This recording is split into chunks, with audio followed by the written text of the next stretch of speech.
Good evening, Kenton community.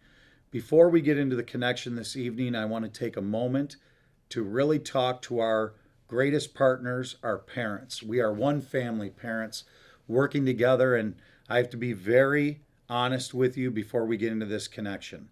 Recently, we've seen an uptick in challenging behaviors from our secondary students, especially in our district. And folks, we all can admit today's day and age, it's a very difficult time to grow up as a youngster today. Much more challenging than it was for us.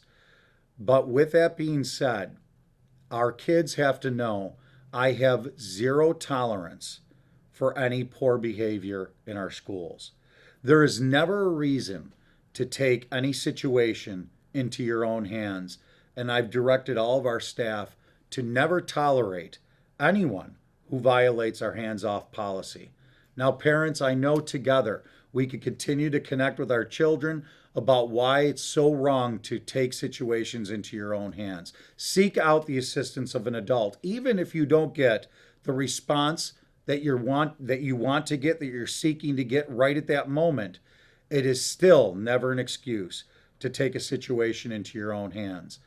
I will unapologetically always direct our staff to deal with situations where students are taking situations into their own hands, deal with them swiftly, deal with them harshly, because we all deserve a learning environment free from any of that distraction. And the minimal thing that all of our families should expect is safety in our schools. Also, the minimal thing that all of our students and staff should ever expect is the safety in our schools. So this is a reach out this evening to all of our parents. We need to continue to do this work together. We have the best kids anywhere, but they're still kids. And we need to raise all of our kids together, and we need to come together to continue to find these creative ways for our kiddos to understand the right way to handle any of these situations. Please take a look at my section called Working Together in the connection this week. To have an overview of the rest of the connection in my piece, we go into inspiring the next generation of teachers. There's a piece on who to contact for different situations. There's a piece on Wellness Week, which is just next week. Our safety tips for families. We then, of course, get into our school and district highlights. We finish with our recognitions. Let's get a little bit deeper into our next connection. Inspiring the next generation of teachers. And folks, this past Wednesday, I had the very distinct pleasure of attending Buffalo State University to see some of our kiddos from Kenmore East taking part in the New Visions Education Pathway. They did some wonderful presentations. You see, these kiddos are getting a taste of what it's going to be like if they choose to go into a career in education. These kiddos are getting a taste that sometimes they wouldn't get until they're sophomores or juniors in college, their post-secondary experience. They get it through this program. Check out that piece. Also, we have our teachers that go beyond, above and beyond to really get this interest into teaching. We have a Take a Look at Teaching Club at Kenmore East, led by English teacher Julia Borghese, special education teacher Christina Craig, and at Kenmore West, led by English teacher Jennifer Lamana. Folks, really, these programs are great. They're just a sampling of what we offer here in Kenton. Check out that section. So proud of our kiddos and our families. Who to contact, and there's just a section here. We have a piece on our website. If you're ever confused of who to contact, kind of our order of operations, check out that piece. It shows you where to go on the website and where to see that order of operations. Wellness Week. Next week, Wellness Week, Spring into Wellness 2025. In this section, it tells you what every day of the week, from wearing different clothing to represent that Wellness Week to different activities that are going to be happening in our schools. Check out that piece. Then we get into our safety tips for families. And folks, we focus on seizure safety. And that's what being able to recognize when an individual is having a seizure. By no means are we the experts, but we're just putting into writing some signs to look for, some ways to help.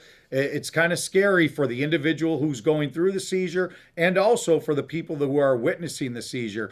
And a seizure isn't always readily noticeable. And in this section, it really focuses on what signs to look for. Then our school and district highlights.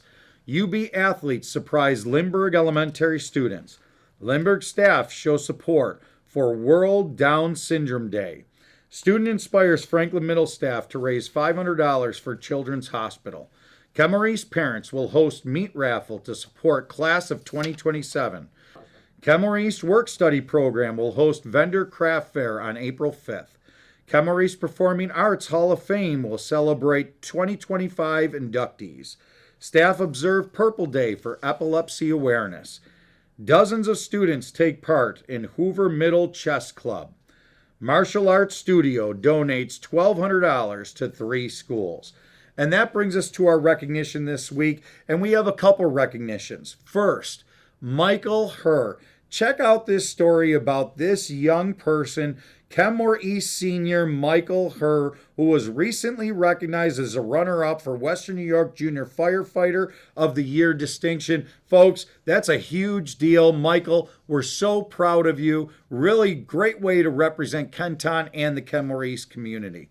Then we go on to our recognition for this week. Our second recognition, school paraprofessionals and library staff. Our own people, National School Paraprofessionals Appreciation Day is the first Wednesday of April every year. We use this to really recognize all of our paraprofessionals throughout the district. And National School Librarian Day, each year our school librarians are recognized on April 4th. And our librarians just foster such a love for reading and learning and really have and cultivate a great culture in our school libraries. Take time next week to just say thank you to those two groups of people. And folks, that brings us to the end of the connection this week. I'm going to end the same way that I started. Together, we can do this job of raising our children in this tough day and age. But please help me spread that word. Unapologetically, students, I hold you to a high standard. I will never tolerate any violation in our buildings, but I know that together as one family, we could absolutely avoid all of those situations because together that makes us Kenton strong, Kenton proud, and will help us to move Kenton forward. Thank you to all of our staff. Thank you to all of our families. Have a wonderful weekend here in Kenton.